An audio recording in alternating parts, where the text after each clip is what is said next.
Good evening, friends, and it is 7 p.m. Tuesday, the third Tuesday of the month.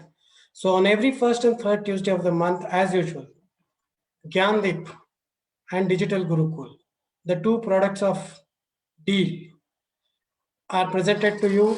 On Tuesdays, it is the Digital Gurukul, and on Saturdays, it is Gyandeep. So, you would get a peek into this Saturday's Gyandeep as well as the Digital Gurukul session for today. And the Digital Gurukul for session for today is about, of course, the online digital training programs and how to make it more interesting. And today we are going to talk about how to make your programs more interesting. Therefore, how do you design your programs? So there are two parts to any training program, and there is a lot of learning that happens under instructional design. There are a lot of theories that are floating around. There are a lot of established theories. There are a lot of new theories. The ultimate fact is one, that the program should achieve its ultimate objective, and the ultimate objective of any program. And when I say program, any program, whether it is synchronous, non-synchronous, live program presented in a classroom or a digital program, every program will have one objective. And the objective is very simple. Whatever is the topic, whatever is the subject matter, that needs to be driven home. The learning has to happen. Also, what needs to happen is the understanding of the usage of the learning, applied learning. So, whenever we design a program, whenever we create a program, it is necessary that we keep in mind these facts, that the program that we have created should and must have an objective, of course, and the objective, of course, should be met. And if the objective has to be met, the design of the program has to be such wherein it is very clearly outlined, detailed, discussed, understood. Over and above that, what is important is the benefit that is to be derived out of this learning. And the benefit that is to be derived out of any learning is the application of that learning in an individual's day-to-day life or otherwise. So, friends, today we talk about design of an instructional program, the design of an offline instructional program. So are we ready for it, friends? So remember, offline digital programs are of two types: self-paced, instructor-led, or they are also called as synchronous and asynchronous. Synchronous is where instructor is present throughout, and asynchronous is where the instructor is in absentia, making his or her presence felt. Now, what is the bigger challenge? Making your presence felt when you are absent, or making your presence felt in absentia, or making your presence felt in a classroom? Both are important. It is extremely essential that one makes their presence felt in the classroom. So, if one has to make the presence felt in the classroom, what is the way? The way one can make their presence felt in the classroom is through interaction. And how does one make presence felt in absentia? Is again interaction. So you need to build in elements in your asynchronous program where there is enough interaction, where there is enough activity, so that the presence of the instructor is felt. There is never an idea that the instructor is absent, and therefore the learning gets diluted. So how do we do that? We'll come to that, but a little about Digital Gurukul again. Digital Gurukul is an initiative by Deal, brought to you by Deal, presented by me, Dilip Kumar Sharma, for your benefit, wherein we talk about various ways in which we can make our digital programs interesting. So, Digital Gurukul, this is the 7th program. In the last program, we talked about the various elements that can be used in self-paced learning. And the various elements that can be used in self-paced learning, we said it is cards, which can be used as markers, videos, which could be self-created ones, slides, PPT with audio AV, audio videos, PPT in PDF format, documents like workbooks, handouts, assignments, questions, assessments. Now, these are all elements of asynchronous trainings, but you can have a combination of asynchronous and synchronous by adding webinars and one-to-one sessions to your training program, which is totally self-paced. Yes, they would still remain self-paced in the sense that only once they have completed the elements prior to the point where the webinar or the one-to-one is placed, until then they do not get into it. Therefore, the pace is still self-paced. However, there is an element where the presence of the instructor is direct. So those are the webinars and one-to-one sessions. So you can make a combination of synchronous and asynchronous depending upon how the program is designed. And therefore, we now come to the design of the program. So what is that should go into a design of a synchronous program? This synchronous program design can be applied to any and every training program, believe me, whether it is physical training as well. Always use a set process. So when I say a set process, there is a big idea of your training. The big idea of the training has to be very effectively communicated. And it can be brought out by using an icebreaker or by playing a game or any other element that you are comfortable with. Remember one disclaimer: always use elements, always use those tools which you are comfortable with as an instructor, because the last thing that one would want to do is fail as an instructor or appear as a novice in front of the participants when using elements. Yes, you can do that if you have said in advance that, okay, I am experimenting this particular tool with all of you and require your support. There is no harm in appearing to be a novice once you have explained that you are experimenting. But if you act and show that you're an expert and you appear as a novice when using certain tools, then you lose credibility. Therefore, it is very important to use elements or those tools which you are comfortable with. So introduce the big idea, play a game, use an icebreaker, whatever you're comfortable with, then build on the concept and theory. To build on the concept and theory, again, you can use some element to derive that idea. Now, each of your program might have multiple sections to it. So if I were to talk about a program on communication tools or effective communication.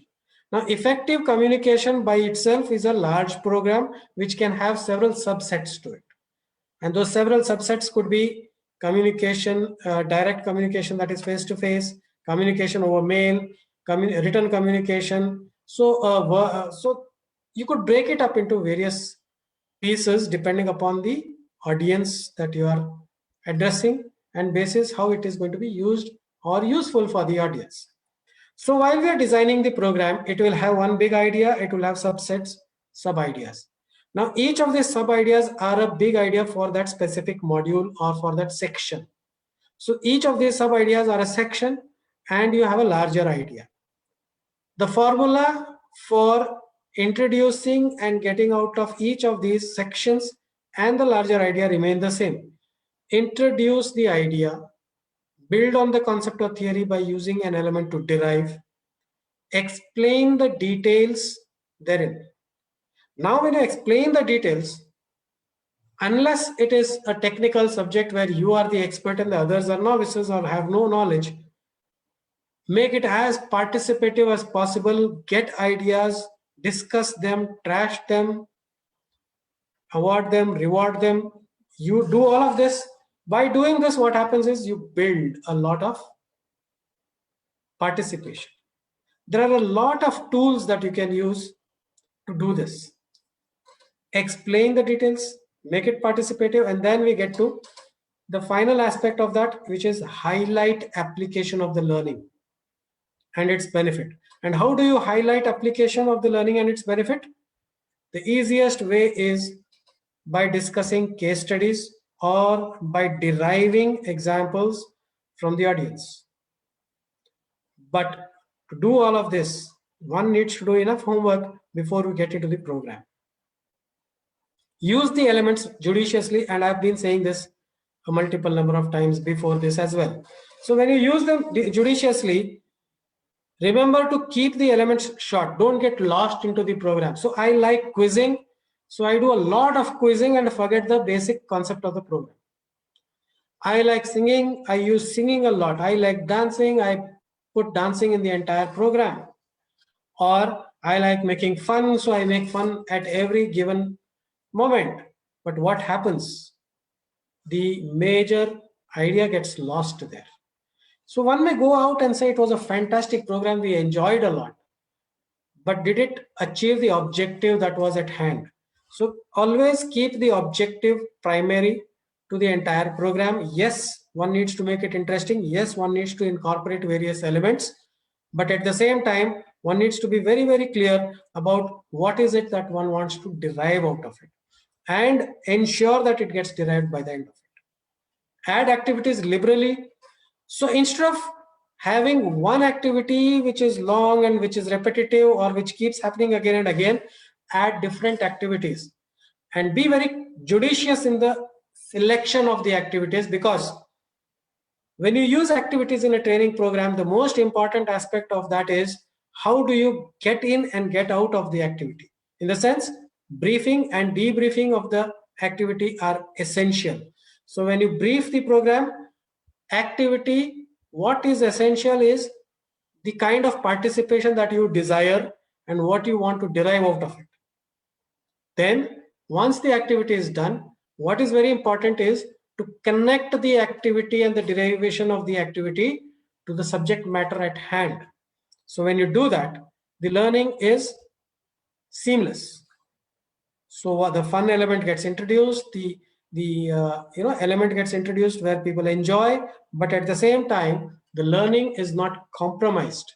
It is connected to the learning, and of course this can act as an anchor for the learning. And because you've created an anchor for the learning, what happens is the learning lasts. You wouldn't want your learning to not last in the minds of the participant. There are integration tools like quizzes, Kahoot, online games. You can use multiple such elements, but remember, remain in control. You should be in control of whatever is happening. One shouldn't lose control. And yes, rehearse and practice if possible beforehand, before getting into the program. Of course, that is needless to say for any seasoned trainer, that would be a given. Now, when we talk about using these tools and remaining in control, what is important is if it requires more than one person to handle it, if it requires your absence from the screen and your attention is diverted from what is happening in the entire process about the participants, ensure that you create monitors amongst the participants and you have a total control about what is going on. Okay, there could be a little mismatch, but yes, largely one needs to remain in control. Now we come to the asynchronous part of it, and the interesting aspect of this is the process remains the same. You need to introduce the big idea, build on the concept and theory, explain the details therein, highlight application of the learning and its benefit. The process remains the same. The elements that you use when you are not interacting directly becomes different. Remember, do not extend or explain at length without checks. So I get so carried away, I create half an hour, 40-minute videos. When you are not watching, nobody else is watching, and there is no accountability built in, it is very difficult for somebody to remain glued to a video for more than 7 minutes. 10 minutes is large. So remember to create your videos in bits and pieces, add questions in between the videos. So once a video is over, add an interaction, use some questions, let the answers be visible, wherein you are driving the learning in the direction that you want it to go. Because there could be various interpretations, but you want the learning to be interpreted the way you deem it fit for the objective of the program. Therefore, ensure that you question, assess, understand in between elements. They need not be assessments which would give out a result, but they can be directive in nature so that the learning goes in the direction that is desired. Keep the pace proper. It shouldn't progress too fast. It shouldn't take too long. Move from one idea to another idea or build on the idea step by step, but pace it properly so that the interest level is maintained. You can use elements in the program where you can force learning through timing. Within the specific time they need to complete it. You can have assessments in between which they need to complete. You can have thresholds to the assessments, therefore building an accountability on either side to learn as is required, as is deemed fit for the objective of the program. Add activities and assessments. Yes, you can add a lot of activities therein. You can have assessments, you can have workbooks. You can actually make them do activities like in classrooms. Use a little bit of knowledge, more so about activities and how it can be used in another program when we do it. But when we do all of this, what happens is there is interaction and activity that is built in. The interest levels are maintained, and when the interest levels are maintained, the learning is continuously on, and that is very important for a self-paced learning. Benefits to be highlighted, and for that you may have a follow-up if required. As I said, you could make it a blend of asynchronous as well as asynchronous. If not, you can have them to submit certain plans or assignments or activities online through that same platform, wherein you assess and again return the assessment, or you check and get back with the result of what has been submitted. In that way, again, there is an accountability. So accountability is a very important aspect of the entire learning objective. There has to be accountability, and accountability is not one way.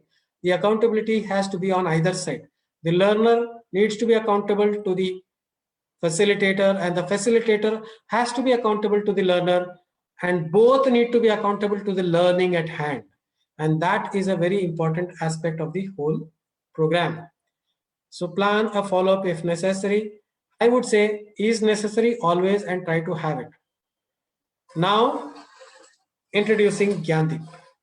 So the learning for this week is done. We talk about Gyandeep.